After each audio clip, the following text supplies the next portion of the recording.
3 jours après le Nouvel An, le silence nocturne de Ouagadougou a été brisé par une information brève mais lourde de conséquences, annonçant qu'un complot contre le pouvoir avait été neutralisé avant même de prendre forme. Ce qui frappe pourtant n'est pas seulement l'échec de cette tentative, mais sa cible réelle. Non seulement le président, mais aussi les infrastructures militaires et technologiques censées garantir la défense du territoire. Que signifie, pour un citoyen ordinaire, le moment où le nom d'Ibrahim Traoré cesse d'être un simple patronyme pour devenir un point de ralliement politique et psychologique? Cette nuit-là, le Burkina Faso a appris que sa survie passait par autre chose que la surprise. Cette séquence ne promet pas un récit spectaculaire de plus, mais une clarification essentielle. Comprendre pourquoi l'épisode du 3 janvier ne peut pas être réduit à une tentative de coup d'État avorté. L'enjeu réel se situe ailleurs, dans la transformation progressive de la manière dont un État, une armée et une société civile apprennent à réagir sous pression constante. En suivant cette nuit précise, il devient possible d'observer comment des choix organisationnels, politiques et symboliques s'imbriquent pour produire un effet de résilience mesurable. Pour le Burkina Faso, le risque n'est pas seulement sécuritaire, il est institutionnel, économique et social. Une vigilance permanente peut protéger, mais elle peut aussi épuiser. À l'inverse, l'absence de réaction cohérente expose un pays à la répétition des mêmes crises. C'est dans cet équilibre fragile que se joue la portée réelle des décisions prises autour du président Ibrahim Traoré depuis 2022. L'intérêt pour le lecteur est direct. Ce cas éclaire une question plus large, celle de la souveraineté en contexte de pression continue et de son coût humain et politique lorsqu'elle cesse d'être abstraite pour devenir quotidienne. La révélation centrale tient en deux faits simples mais décisifs. Le complot du 3 janvier a été détecté en moins de 20 minutes et neutralisé avant toute action visible, alors qu'en 2022, des semaines étaient parfois nécessaires pour reconstituer une menace comparable. Ce contraste temporel, rarement mis en avant, indique un changement structurel plus qu'un simple succès ponctuel, et il place d'emblée l'épisode dans une logique d'apprentissage institutionnel accéléré sous Ibrahim Traoré. Pour comprendre ce basculement, il faut revenir brièvement sur le contexte. Depuis 4 années, le Burkina Faso évolue dans un environnement de crise répétée, insécurité armée, tensions internes au sein des forces de défense, pression régionale et repositionnement diplomatique. Chaque tentative de déstabilisation a laissé des traces non seulement dans les chaînes de commandement, mais aussi dans la mémoire collective. Progressivement, des protocoles ont été ajustés, raccourcis, puis testés en situation réelle. La nuit du 3 janvier agit ainsi comme un révélateur. Les signaux initiaux ne proviennent pas d'une explosion ou d'un affrontement, mais d'anomalies dans les communications militaires, un indicateur classique d'infiltration. Cette capacité à interpréter des signes faibles marque une évolution par rapport aux crises précédentes, où l'alerte survenait souvent trop tard. En quelques minutes, le centre de commandement a enclenché des mesures de verrouillage sans attendre une validation politique longue. Ce contexte explique aussi pourquoi la cible du complot est déterminante. Viser simultanément le président Ibrahim Traoré et des infrastructures stratégiques, notamment liées à la surveillance et aux drones, revient à tester la colonne vertébrale du système de défense, pas seulement sa tête. Autrement dit, il s'agissait moins de provoquer un choc spectaculaire que de mesurer la capacité de l'État à réagir en profondeur. Ce mini-révélateur éclaire donc le reste du récit. Le 3 janvier n'est pas un accident isolé, mais un test grandeur nature d'un modèle sécuritaire en construction, encore fragile, mais déjà plus réactif qu'auparavant. Au cœur de cette séquence, une figure moins exposée s'impose comme un pivot opérationnel, le ministre de la Sécurité, Mohamed Sana. Depuis 2 ans, il agit dans l'ombre comme un coordinateur méthodique, chargé de transformer les orientations politiques d'Ibrahim Traoré en procédures concrètes. Le 3 janvier, son rôle ne relève pas du symbole, mais de l'exécution, dans un contexte où chaque minute compte davantage que les déclarations publiques. Selon plusieurs témoignages concordants, c'est autour de lui que s'articule la riposte initiale. Les unités sont contactées, les informations croisées, les interceptions validées, sans rupture dans la chaîne de décision. Cette fluidité tranche avec les épisodes antérieurs, souvent marqués par des hésitations et des ordres contradictoires. Ici, l'ainsi, nous poursuivons le développement du projet. Être clair, neutraliser, vérifier, puis informer dans cet ordre précis, sans chercher l'effet médiatique immédiat. L'impact précoce de cette approche se mesure aussi dans la réaction de la population. Lorsque Mohamed Sana apparaît à la télévision nationale pour confirmer l'échec du complot, son ton posé et l'absence de dramatisation produisent un effet paradoxal. Au lieu d'alimenter la peur, l'annonce rassure. Dans plusieurs quartiers de Ouagadougou, les habitants sortent spontanément, non pour protester, mais pour signifier leur présence et leur soutien à l'ordre établi. Ce moment marque une inflexion importante. La sécurité cesse d'être perçue comme une affaire strictement militaire. Elle devient un espace de confiance partagé entre dirigeants et citoyens, renforçant indirectement la légitimité du dispositif porté par Ibrahim Traoré. L'événement n'a pas encore livré toutes ses conséquences, mais il montre déjà comment une figure technique peut produire un effet politique durable. La question demeure alors simple et lourde. Cette cohésion précoce peut-elle résister à l'épreuve du temps? Avant le 3 janvier, la routine sécuritaire suivait un schéma connu: surveillance diffuse, alerte fragmentée, décision parfois ralentie par la hiérarchie. Après cette nuit, le tempo change brutalement. Tout commence par un message codé circulant entre plusieurs unités militaires à la périphérie de la capitale, un signal discret mais suffisamment atypique pour attirer l'attention des analystes. En moins de 20 minutes, des anomalies de transmission sont identifiées, suggérant une tentative d'infiltration coordonnée plutôt qu'un incident isolé. Le déclenchement est silencieux. Aucun communiqué, aucune agitation visible. Les accès stratégiques à Ouagadougou sont progressivement verrouillés, tandis que des unités spéciales se positionnent autour de points jugés sensibles. À 23h42, selon les autorités, les forces sont déjà en place autour des zones suspectes. Ce choix d'agir sans mise en scène contraste avec des épisodes passés où la démonstration de force précédait parfois l'action effective. Ici, l'efficacité prime sur le message. Le climax se joue dans les heures suivantes. À l'aube, le président Ibrahim Traoré convoque un conseil d'urgence au palais de Koulouba. Les échanges sont décrits comme brefs, sans rhétorique inutile. La priorité est donnée à la vérification des informations, à la neutralisation des individus impliqués et à la sécurisation des infrastructures visées, notamment les dispositifs de drones considérés comme essentiels à la défense territoriale. Plusieurs arrestations ont lieu dans un laps de temps réduit, confirmant que le réseau était déjà partiellement cartographié. Lorsque l'annonce officielle intervient à la mi-journée, elle ne révèle pas une victoire spectaculaire, mais un fait accompli. Le complot a été neutralisé avant exécution. Cette communication tardive est un choix stratégique. Elle évite la panique tout en affirmant le contrôle. Dans la foulée, un ordre national exige la présence immédiate de tous les commandants d'unités à Ouagadougou, un rappel ferme que la loyauté n'est pas négociable et que la chaîne de commandement doit rester resserrée. Les répliques, elles, se produisent dans la rue.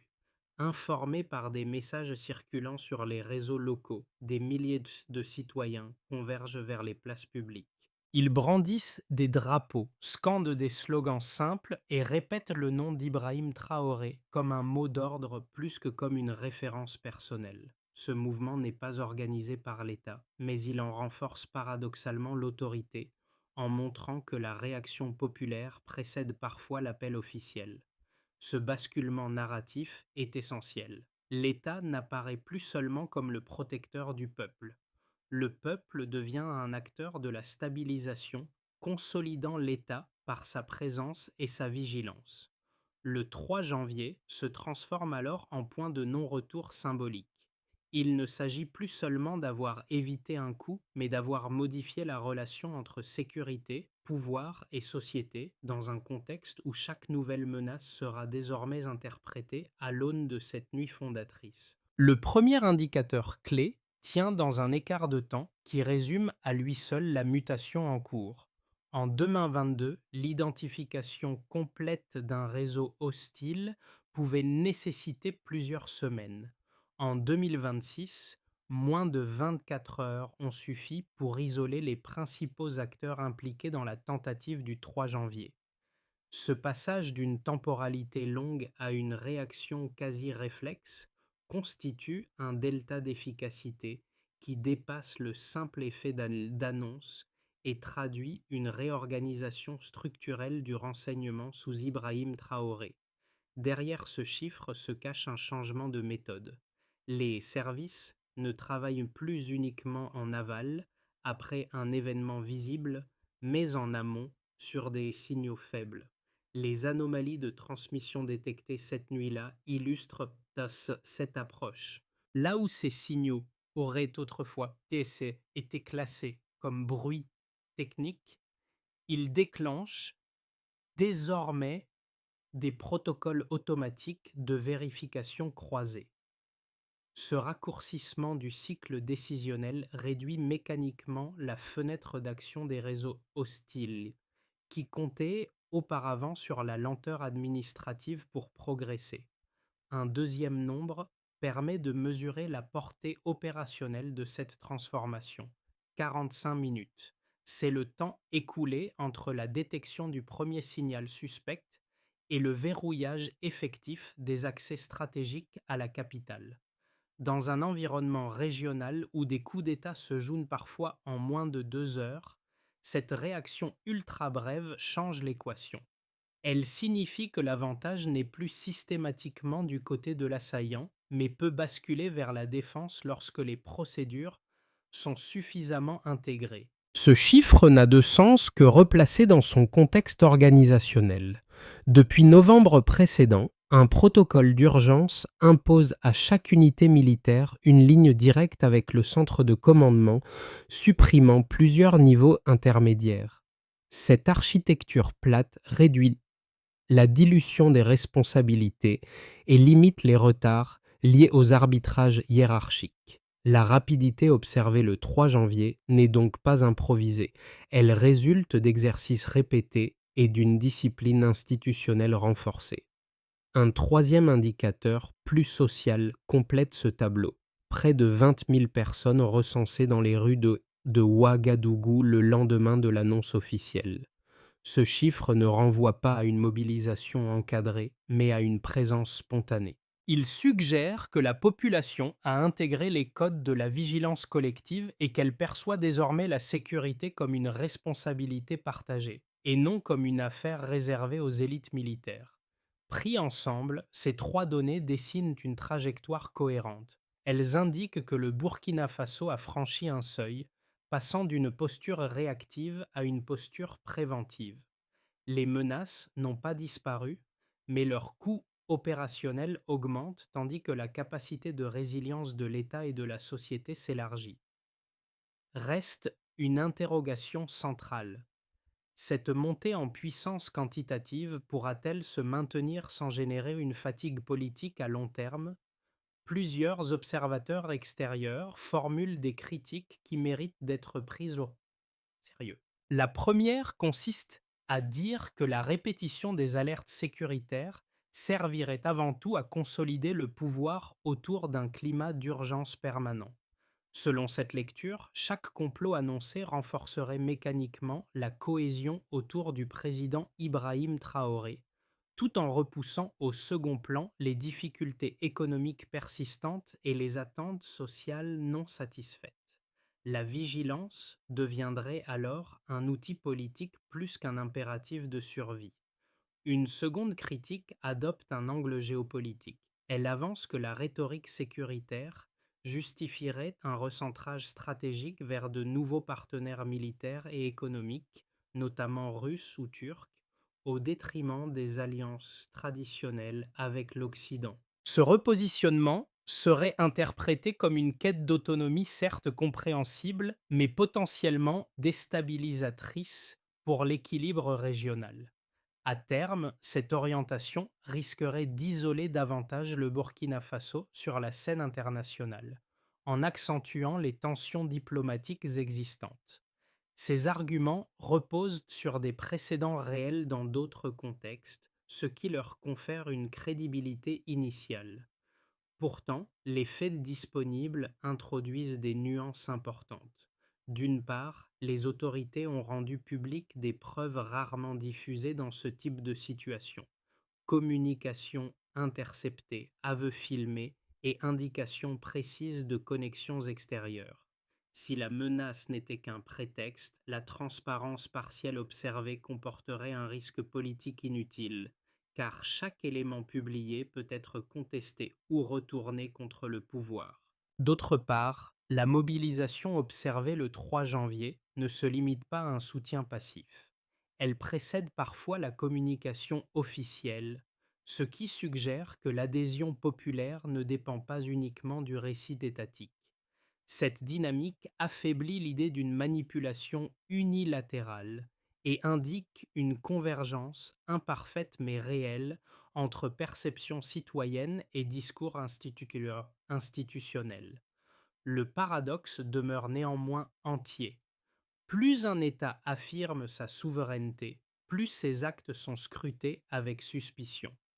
Dans le cas du Burkina Faso, la question n'est donc pas de savoir si la critique est légitime, mais si elle peut intégrer la possibilité qu'un pays africain développe sous Ibrahim Traoré une capacité autonome de défense sans que celle-ci soit automatiquement disqualifiée. Ce qui se joue après le 3 janvier ne tient pas dans la seule neutralisation d'un complot, mais dans une inversion discrète de la dynamique entre pouvoir et société. Jusque-là, la sécurité reposait principalement sur une logique verticale. L'État protège, la population observe. Cette nuit-là, un seuil est franchi. La réaction populaire, y en est immédiate et non sollicitée, indique que la vigilance ne dépend plus uniquement des ordres, mais d'un réflexe partagé. Ce basculement modifie la nature même de la souveraineté. Elle n'est plus défensive, centrée sur l'anticipation d'un ennemi, mais résiliente, capable d'absorber le choc sans se désagréger. Les citoyens ne se contentent pas d'approuver a posteriori les décisions prises au sommet. Ils agissent comme des capteurs sociaux, relayant informations, signaux faibles et présence dissuasive dans l'espace public. Cette participation diffuse renforce l'État sans nécessité de mobilisation autoritaire. Dans ce contexte, le rôle d'Ibrahim Traoré évolue lui aussi. Il n'incarne plus seulement la rupture politique initiée en 2022, mais devient le point de convergence d'un système qui fonctionne même en son absence physique. Le pouvoir cesse d'être personnalisé pour devenir procédural, soutenu par des routines et des comportements collectifs. Cette révélation médiane éclaire la suite du récit. La question n'est plus de savoir si un coup peut être évité, mais quels effets durables produit une société qui a intégré la menace comme donnée permanente. Pour l'État d'abord, l'épisode du 3 janvier valide une doctrine en construction.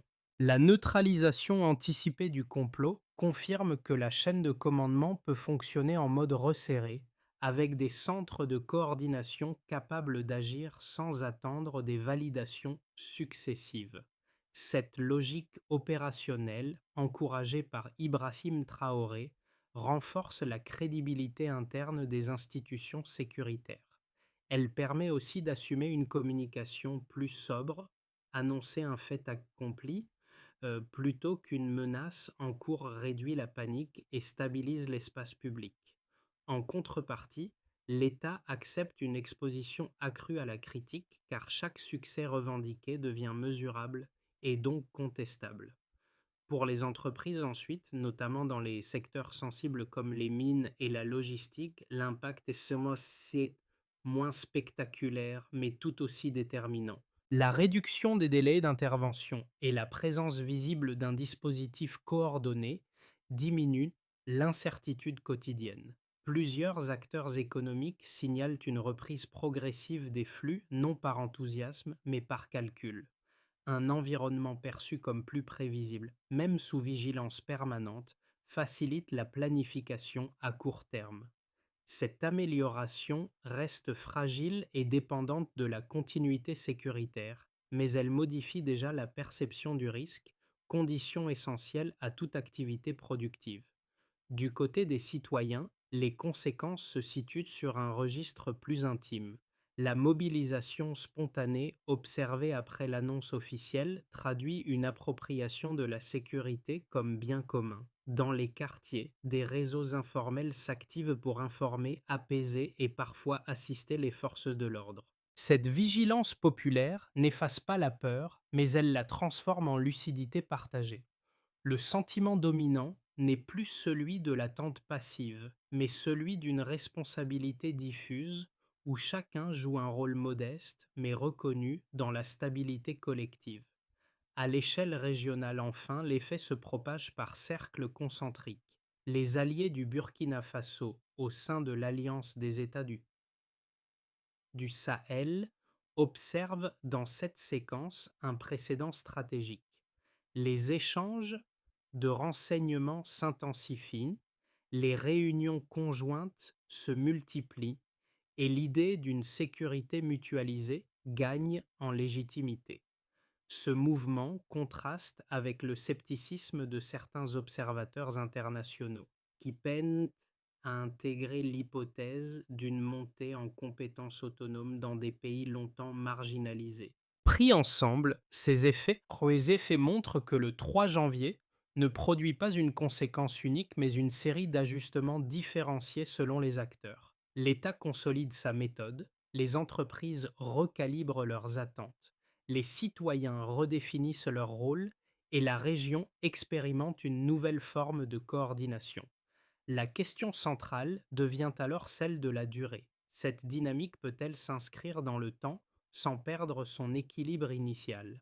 À court et moyen terme, l'évolution du Burkina Faso peut être envisagée selon trois trajectoires distinctes, chacune révélant un équilibre différent entre vigilance, gouvernance et fatigue sociale. Ces scénarios ne prédisent pas l'avenir, mais aident à lire les choix en cours et leurs implications possibles. Dans un scénario de base, la situation actuelle se consolide sans se transformer radicalement. L'État maintient une vigilance élevée, la chaîne de commandement reste resserrée, et les alliances régionales au sein de l'Alliance des États du Sahel continuent de se renforcer. Les menaces persistent, mais reculent faute d'effet de surprise. Cette stabilité par la tension permet au pouvoir d'avancer prudemment, sans normaliser complètement la situation sécuritaire. Sous Ibrahim Traoré, ce scénario prolonge la dynamique actuelle, mais au prix d'un équilibre fragile, où chaque progrès dépend du maintien d'une mobilisation constante. Un scénario plus optimiste repose sur une conversion progressive de la vigilance en gouvernance. Dans cette hypothèse, la cohésion observée après le 3 janvier s'élargit au-delà du champ sécuritaire. Les réformes économiques engagées, notamment autour du contrôle des ressources stratégiques, commencent à produire des effets visibles. La confiance institutionnelle s'installe lentement, réduisant la nécessité d'une mobilisation permanente. Le Burkina Faso gagne alors une marge de manœuvre diplomatique accrue. capable de négocier avec différents partenaires sans apparaître en position de dépendance. Cette trajectoire suppose toutefois une discipline politique soutenue et une capacité à absorber la critique sans se refermer. À l'inverse, un scénario pessimiste envisage une usure progressive. À force de vigilance, la société peut s'épuiser. Les jeunes générations, confrontées à une mobilisation continue et à des perspectives économiques limitées, risquent de se détourner du discours de résistance. La peur, initialement transformée en lucidité, pourrait devenir un outil de contrôle plutôt qu'un réflexe de survie. Dans ce contexte, la légitimité du pouvoir s'effriterait non par rupture brutale, mais par lassitude diffuse, affaiblissant progressivement le socle populaire d'Ibrahim Traoré. Entre ces trois chemins se dessine un dilemme commun. Comment protéger une révolution sans la figer dans l'état d'alerte qui l'a rendue possible? Le véritable enjeu des prochains mois ne sera pas uniquement sécuritaire, mais moral et institutionnel. Transformer la résistance en gouvernance durable constitue le test décisif de cet ainsi, nous poursuivons le développement du projet. Derrière les protocoles, les chiffres et les scénarios, la transformation en cours se mesure aussi à hauteur humaine. Pour de nombreux soldats, la nuit du 3 janvier n'est pas un succès abstrait, mais une épreuve physique et mentale supplémentaire dans une séquence déjà longue de tensions. Les rotations raccourcies, l'état d'alerte permanent et la responsabilité accrue pèsent sur des individus souvent jeunes, conscients que la moindre défaillance peut avoir des conséquences immédiates. La vigilance devient un métier à part entière, appris dans l'urgence et entretenu par la répétition. Du côté des familles, l'impact est plus silencieux. Les proches vivent avec l'incertitude, l'absence prolongée et l'angoisse diffuse liée aux rumeurs qui circulent avant les annonces officielles. Pourtant, beaucoup témoignent d'un changement de regard. La peur n'a pas disparu, mais elle est accompagnée d'un sentiment d'utilité collective. Savoir que l'effort individuel s'inscrit dans une réponse plus large atténue partiellement le poids émotionnel de l'attente. Chez les jeunes, enfin, la situation produit des effets ambivalents. Certains trouvent dans cette période une source d'engagement et de fierté, voyant dans la vigilance collective une forme de participation citoyenne. D'autres expriment une fatigue plus sourde, liée à l'impression de grandir dans un état d'exception prolongée. Leur rapport à l'avenir oscille entre l'espoir d'une stabilisation durable et la crainte d'une normalisation de l'alerte comme horizon permanent. Ces expériences croisées rappellent que la souveraineté ne se joue pas uniquement dans les institutions. Elle se construit aussi dans les corps, les routines et les relations quotidiennes. Si la stratégie sécuritaire vise à protéger l'État, sa réussite dépendra de sa capacité à préserver ses équilibres humains, fragiles, sans transformer la vigilance en épuisement collectif. La question qui se pose alors est simple mais décisive. Comment maintenir cette cohésion vécue sans qu'elle ne devienne un fardeau pour ceux qui la portent au quotidien? À la suite du 3 janvier, le pouvoir burkinabé formalise une méthode plutôt qu'un récit héroïque. L'ainsi, nous poursuivons le développement du projet, affiché et de transformer une réaction réussie en capacité durable, sans dépendre de l'urgence permanente. Sous l'impulsion d'Ibrahim Traoré, cette feuille de route s'articule autour de quelques étapes lisibles, pensées pour être évaluées dans le temps. La première consiste à institutionnaliser la rapidité. Un cadre juridique est en préparation afin de définir clairement les protocoles d'urgence nationaux, précisant qui décide, à quel moment et selon quels critères. L'enjeu est de préserver la vitesse d'exécution observée le 3 janvier sans contourner durablement les règles afin d'éviter que l'exception ne devienne la norme. La deuxième étape concerne la souveraineté économique. Le gouvernement travaille à sécuriser le contrôle des ressources stratégiques, notamment minières, et à diversifier les circuits d'exportation. Cette dimension est centrale car une sécurité sans autonomie économique reste vulnérable aux pressions extérieures. Les mesures annoncées ne promettent pas des résultats immédiats, mais elles visent à réduire les dépendances structurelles. La troisième orientation touche à l'information. Le renforcement de médias locaux et communautaires a pour but de contrer la désinformation avant qu'elle ne s'installe. En rendant les faits accessibles rapidement, l'État espère limiter la circulation des rumeurs qui alimentent la peur plus que la vigilance. Enfin, une quatrième étape vise à réconcilier sécurité et vie civile. Des programmes d'éducation à la vigilance citoyenne sont expérimentés, notamment dans les écoles, pour transformer l'alerte en compétence plutôt qu'en anxiété. Cette pédagogie cherche à ancrer la souveraineté dans les pratiques quotidiennes, et non dans la seule autorité centrale incarnée par Ibrahim Traoré. Reste à savoir si cette feuille de route pragmatique mais exigeante pourra tenir dans la durée sans se heurter à l'usure sociale qu'elle cherche précisément à éviter.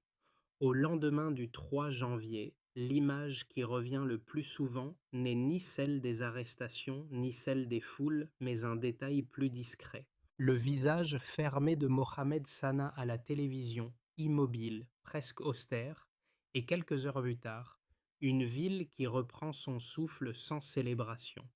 Cette retenue Tchou dit beaucoup de la ainsi, nous poursuivons le développement du projet. Que traverse le Burkina Faso? Il ne s'agit plus d'exalter une victoire, mais d'intégrer l'épreuve comme une norme provisoire. Dans les conversations ordinaires, ce souvenir circule encore. Les sirènes entendues de loin, les messages échangés dans la nuit, puis le calme du matin suivant. Pour beaucoup, ce moment marque une rupture intime. L'idée d'attendre d'être protégé s'efface au profit d'un réflexe plus actif, presque silencieux. La souveraineté cesse d'être un slogan pour devenir une discipline partagée, faite de gestes modestes et répétés. Dans ce cadre, Ibrahim Traoré n'apparaît plus seulement comme la figure de la rupture politique initiale. Il devient le point d'ancrage d'un récit plus large, où la légitimité ne repose pas sur l'enthousiasme, mais sur la constance. La force du moment tient précisément à son absence de triomphe. La vigilance est devenue une habitude collective. Cette phrase, simple en apparence, résume l'enjeu émotionnel de cette séquence. Elle renvoie moins à la peur qu'à une forme de maturité acquise dans l'épreuve. Reste à savoir si cette gravité tranquille peut se maintenir sans s'éroder, lorsque l'urgence s'éloigne et que la fatigue menace de s'installer. À ce stade, le 3 janvier n'apparaît plus comme un événement isolé, mais comme un miroir tendu bien au-delà du Burkina Faso. Il interroge la manière dont une société confrontée à des menaces répétées choisit de se définir, par l'attente d'une protection extérieure ou par l'apprentissage progressif de sa propre capacité à agir. Ce choix, rarement formulé explicitement, façonne pourtant les trajectoires politiques autant que les imaginaires collectifs. L'expérience burkinabé rappelle que la souveraineté n'est ni un discours ni un instant fondateur unique.